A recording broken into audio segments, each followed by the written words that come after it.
The billionaire's baby cried nonstop in the upscale restaurant until the waitress's 12-year-old daughter did the unthinkable.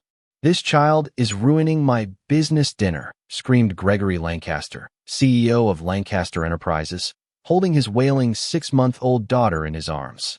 The patrons of the elegant Vista View restaurant all turned to stare. "Where's the manager? I need a solution immediately." Little Ellie Lancaster had been crying for over half an hour, turning what should have been a $10,000 dinner with European investors into an absolute nightmare. Gregory had tried everything: imported formula, high-end toys, even offering customers to switch tables. Nothing worked. "Mr. Lancaster, we've already called 3 emergency babysitters," murmured the waitress, her voice trembling. But none of them have been able to calm her down. At the investors' table, polite smiles were quickly transforming into barely concealed frustration.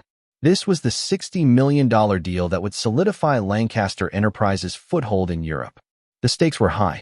That's when Sarah Williams, a 33-year-old waitress who had worked at Vista View for years, stepped up quietly.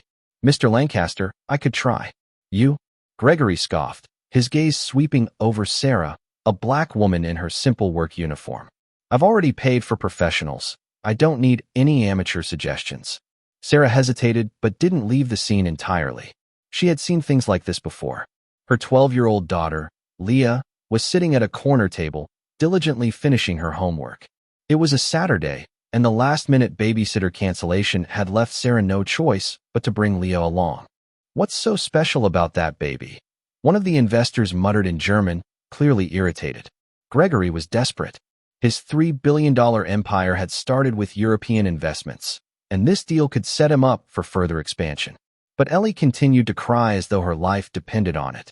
"Sarah," Gregory called, his voice now less dismissive. "You said you could help. Show me." Sarah looked at him with calmness. "Actually, sir," she began with a poise that caught Gregory off guard. "The person who understands babies best here is my daughter, Leah. She has a unique ability to connect with them." Gregory followed her gaze to the far corner of the restaurant, where Leah sat, her concentration clearly more on a pile of advanced science books than the ongoing chaos. Gregory's expression shifted into one of utter disbelief. "Are you seriously suggesting that I hand my baby over to a 12-year-old? A child who should not even be here during business hours?" The restaurant manager, Daniel Carter, interjected softly. "Mr. Lancaster, perhaps it's worth trying something at this point. It's becoming quite uncomfortable." Gregory's frustration bubbled to the surface, his voice rising so everyone could hear. "Fine. Bring in this junior expert. But if it doesn't work, both of you are out of here. Understand?" He glanced at Sarah, his words heavy with disdain. "And Sarah, your position may be in jeopardy after this." Leah stood up from her table, carefully closing the science journal in front of her.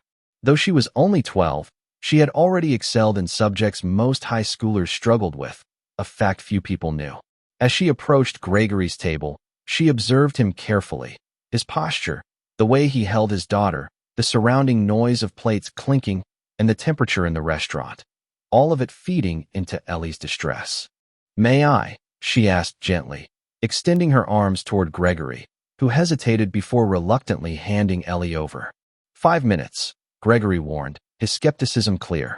"And if this doesn't work, you and your mother are gone." What happened next left everyone stunned. Leah adjusted Ellie into a specific position, lightly applying pressure to her back, and began humming a soothing lullaby she'd learned from her grandmother. Less than 30 seconds later, the crying stopped. The entire restaurant fell into an eerie silence. Ellie's face relaxed, and for the first time in hours, a tiny smile appeared. "How did you do that?" Gregory stammered, now visibly shaken by the 12-year-old's success. Leah handed Ellie back to him, maintaining the same position that had worked. "She just needed someone to pay attention to her needs," Leah explained calmly. At the investors' table, murmurs of approval filled the air. The deal could continue. Everything seemed to be back on track. But something in Leah's expression unsettled Gregory, like she had been studying him with the same careful precision she had used with Ellie. When Sarah approached to take Leah back to her seat, Gregory couldn't resist asking, "What were you studying before all this?" Leah responded without hesitation. "Behavioral game theory, specifically how decision-making and power structures can be modeled mathematically." Gregory blinked, clearly unsure of what she meant. I don't understand, he said, his discomfort growing. I'm analyzing how decisions driven by ego and bias can lead to predictable outcomes in systems that appear to be entirely controlled by those at the top, Leah continued nonchalantly. It's about identifying vulnerabilities in power. Gregory felt a jolt of unease as she spoke. His empire was built on the manipulation of power dynamics, and this young girl, with her calm demeanor, seemed to be pointing out every flaw he'd overlooked. He didn't know what to make of it. The truth was, Leah had been studying exactly how powerful people like him acted when they felt secure, and she had already begun laying the groundwork for something much bigger. Later, at home, Sarah sat down with Leah, who was unusually quiet. You did well tonight, sweetheart, Sarah said softly, watching Leah's face carefully. But you didn't just calm the baby, did you? Leah looked up at her mother with a knowing smile. No, Mom. I didn't. It was never just about Ellie. Leah stood and walked to her room, where she would spend hours that night revisiting her research. There was a bigger game to play here, a game where Gregory Lancaster, with all his wealth and arrogance, was about to become the pawn. Leah had already mapped out the structure of Lancaster Enterprises, identifying the weak points Gregory had carelessly exposed with his arrogance. She had all the information she needed to make him pay for underestimating her and her family. Her revenge wasn't about causing direct harm. It was more sophisticated than that. It was about creating an environment where the powerful would eventually trip over their own arrogance and self-importance. Leah had become a mathematician of human behavior, and it was only a matter of time before she played her first real move. And when that time came, Gregory Lancaster wouldn't just lose a business deal. He would lose everything. The following week, Leah's research led her to an idea so precise, it could be called a formula. Her method wasn't just about identifying flaws in Gregory Lancaster's empire. It was about exploiting them in the most calculated, precise way possible. For the next few days, she meticulously gathered more information. She accessed public records, read up on Lancaster Enterprises' financial history, and even pieced together patterns from his public speeches and social media posts. But it wasn't just about the business side. Leah had learned that people like Gregory Lancaster left personal traces wherever they went, small biases, inconsistencies, and ill-advised comments that could be used against them in the right moment. She had already identified his most damaging vulnerability, his unshakable belief that his wealth and status were his shields. And with that belief came overconfidence, a fatal flaw. One evening, as she reviewed her findings with her mother, Sarah noticed the intensity in Leah's eyes. What's going on in that mind of yours? Sarah asked softly. Leah paused for a moment, then said, I'm going to expose him for what he is. It won't be obvious at first, but when it happens, it will change everything. The next day, Leah received an unexpected email.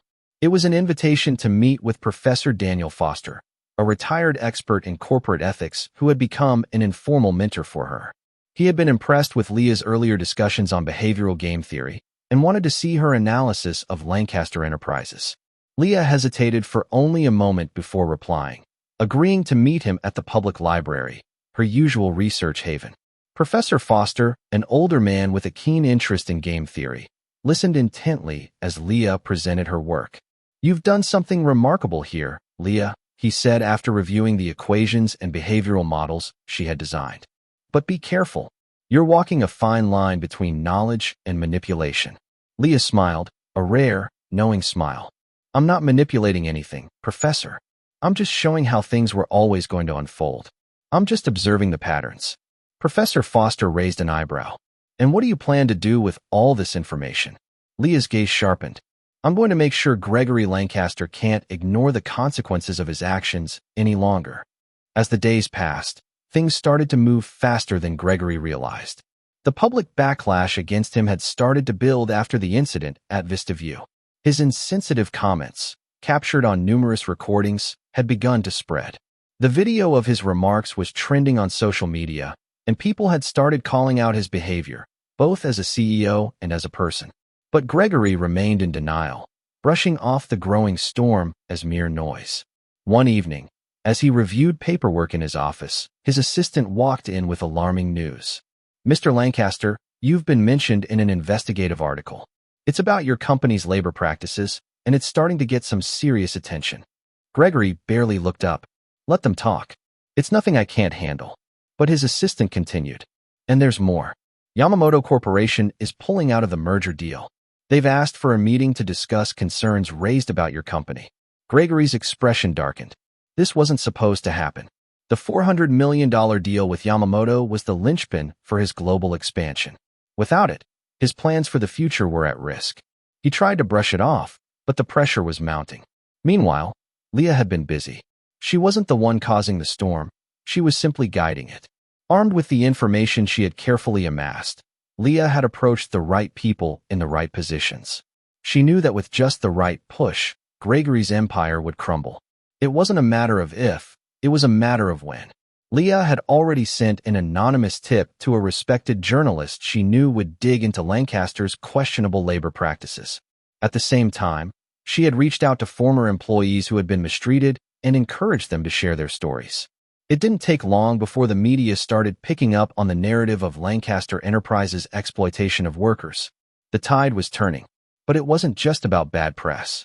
A week after the initial investigation hit the press, Gregory received a phone call that made his blood run cold. It was from his lawyer. "William, we need to talk. It's urgent." "Not now," Gregory snapped. "I'm dealing with bigger problems." "No, this is bigger than anything else," the lawyer continued, his voice trembling. "The IRS is auditing your company. They're focusing on the years we discussed. Your tax returns are under scrutiny. This could bring everything down." Gregory stood still, his mind racing. The IRS?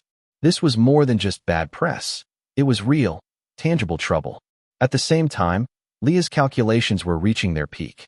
Everything had been set in motion. She knew the exact moment to strike. Leah wasn't just waiting for an opportunity. She was creating one. And when the time came, it would be undeniable.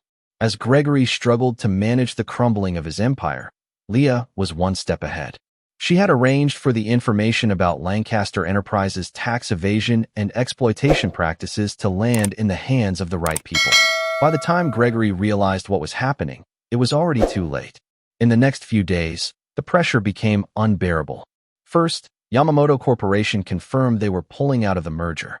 Then, news outlets began picking up on the full extent of Lancaster's corporate abuses.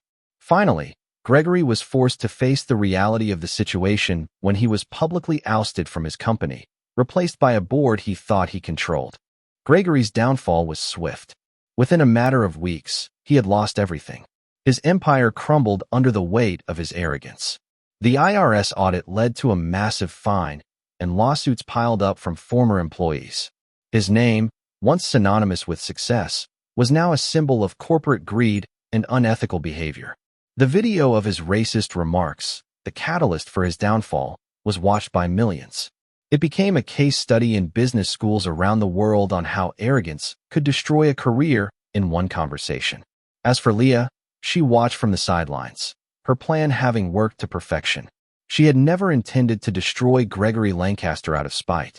No, her goal was to show the world the true power of intelligence and to prove that the system could be turned against those who abused it.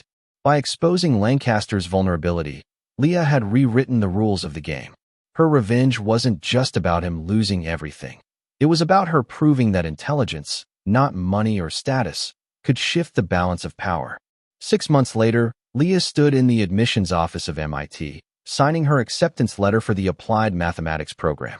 At 13, she would be the youngest student in the university's history.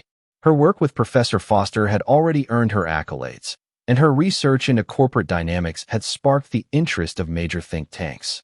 And as she looked back on the journey that had brought her here, Leah knew that her greatest victory wasn't just defeating a billionaire. It was proving that true intelligence can't be bought, and that no amount of power can shield someone from their own arrogance. The last lesson, as she would later tell anyone who asked, was simple. Arrogance is just ignorance disguised as power.